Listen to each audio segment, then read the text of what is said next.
Bonjour à tous, on se retrouve aujourd'hui avec un Amiga 600, ça change, qui a un problème assez particulier. Problème résolu, mais assez particulier quand même. Le premier, c'est qu'on a une extension mémoire de 8MO qui ne fonctionne pas. On va voir pourquoi, puisque c'est résolu maintenant. Et ensuite, on a un problème d'affichage. Donc là, l'affichage est absolument nickel, il n'y a aucun souci. Par contre, je vais vous montrer ce que ça donne avec l'autre compact flash. J'éteins.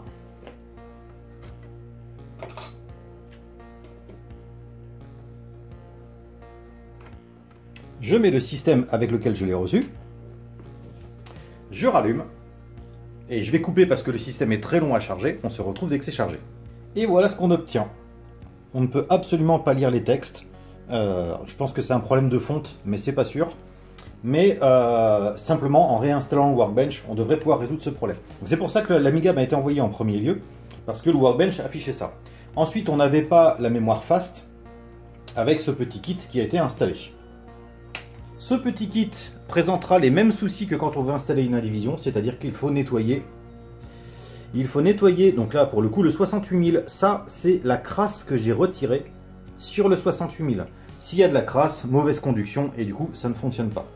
Deuxième chose, on peut voir que juste à côté du 68000 ici, nous avons la résistance R102.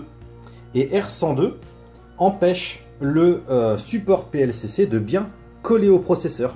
Donc, comme l'Indivision MK2, il faut retirer un peu de matière ici sur le support PLCC pour que ça puisse s'emboîter parfaitement droit. Clac! Et là, l'extension est parfaitement posée. En plus, les contacts sont propres. Donc, problème résolu.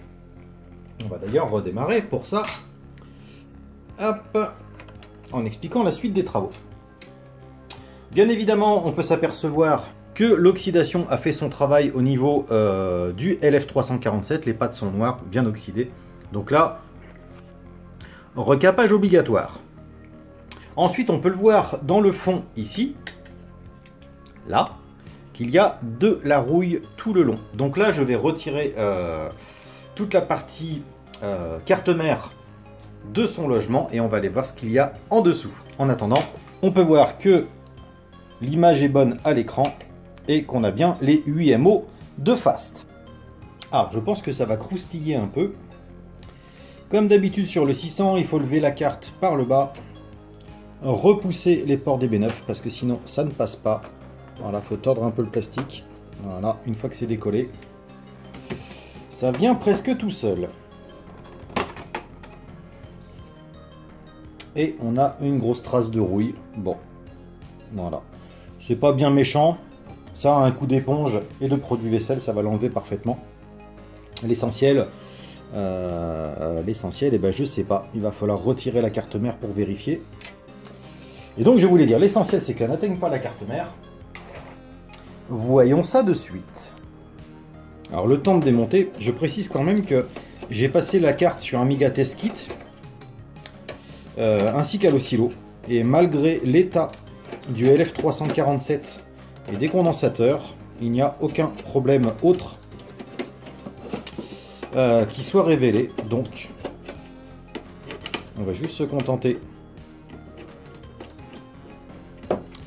de faire un recap et surtout un très très gros nettoyage. Je pense que ça ne lui fera pas de mal. Autant pour les condos et les coulures d'acide que pour la poussière et la rouille. Et en parlant de la rouille, on va aller voir ça tout de suite.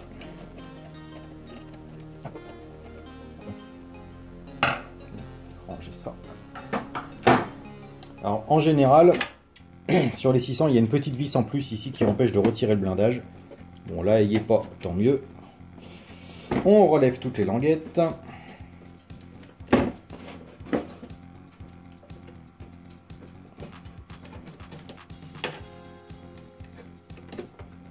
Et on décolle la carte mère.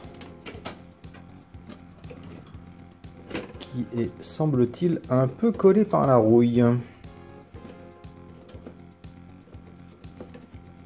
Un peu beaucoup même.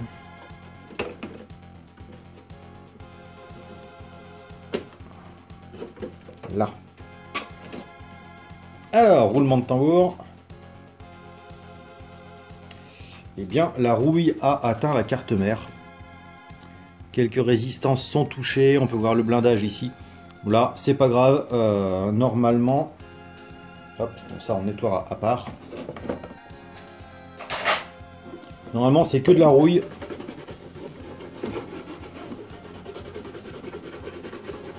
Donc ça, un coup de WD-40 et d'alcool isopropylique, et ce sera parfaitement propre. Allez, je vais faire le recapage, je fais le nettoyage de la carte, et puis on se retrouve pour le test. Bien, nous voici donc le lendemain. Donc la carte mère est recapée, on avait des pistes coupées ici. Donc j'ai dû gratter parce qu'il y a carrément un pad qui s'est arraché. Donc ressouder comme j'ai pu. Là, ce qu'on peut voir, c'est que j'ai dû mettre le condensateur un peu en biais. Voilà, pour arriver à le souder. Je n'ai malheureusement pas eu le choix.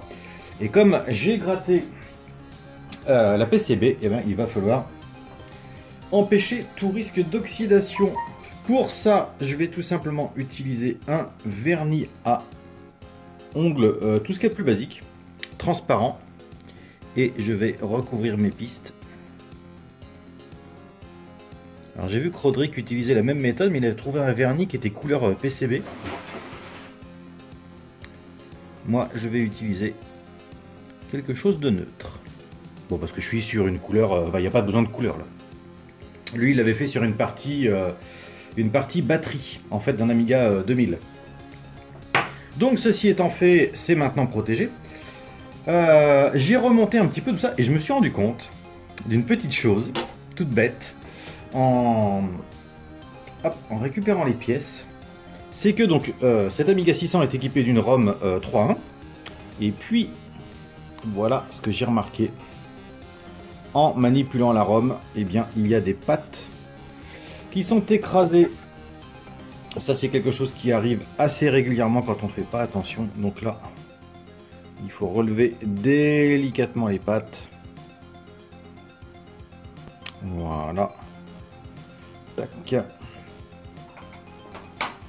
Et ensuite, ce qu'il faut, c'est arriver à prendre une pince qui fasse la taille de plusieurs pattes et relever au fur et à mesure. Parce qu'il y en a une qui n'est pas du tout bien alignée, elle est complètement tordue. Alors d'habitude, j'ai une petite pince plate pour faire ça, mais je ne sais pas où je l'ai mise. Donc, voilà. Et ensuite, pour finir de corriger, pour être sûr que les pattes soient bien alignées, ce que je fais, moi, c'est que je le coince sur le bord d'une table, comme ceci, et j'appuie pour aligner toutes les pattes vers l'extérieur, et je vais rappuyer une fois vers l'intérieur. Tac, ça me les met parfaitement droites.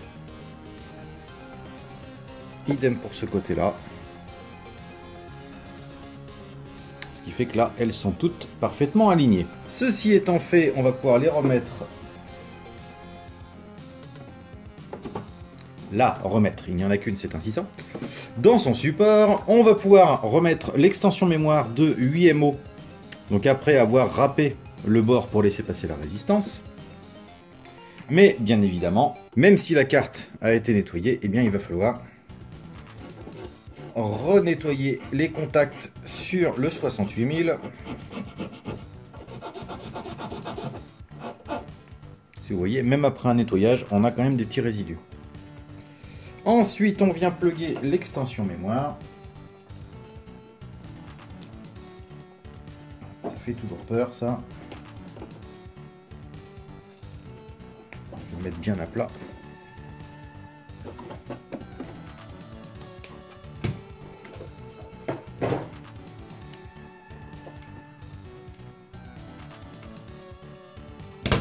Là, ça c'est clipsé.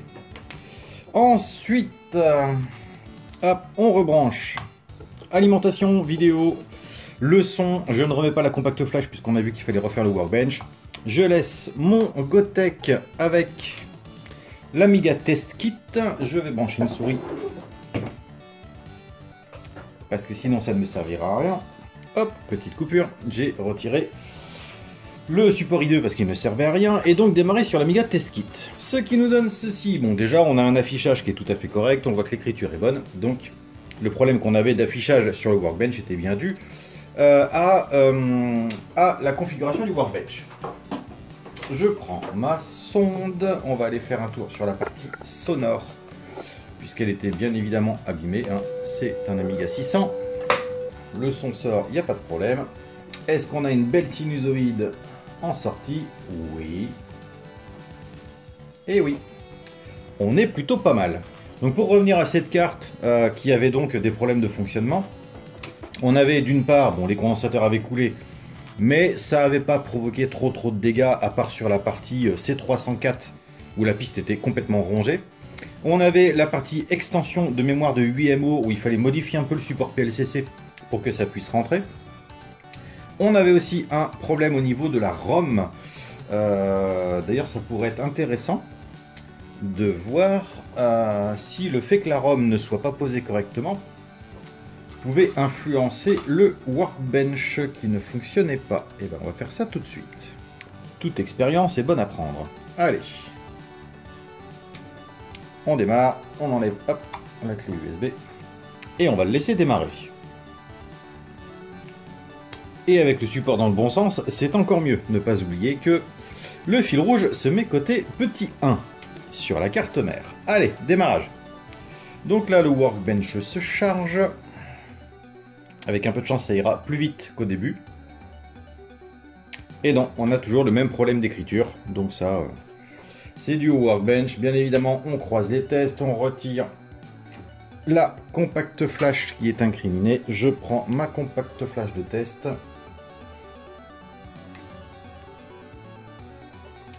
Et on remet ça en route. Voilà, déjà ça démarre beaucoup plus vite. L'écriture est tout à fait lisible. On va vérifier qu'il y a bien les 8 MO de fast. Oui, il y a bien les 8 MO de fast. Donc cette machine est entièrement réparée. Voilà, c'était pas une grosse intervention, mais fallait le faire. Donc ce 600 est reparti pour 20 ans au minimum. Je vous remercie d'avoir regardé cette vidéo et je vous dis à très bientôt. Ciao!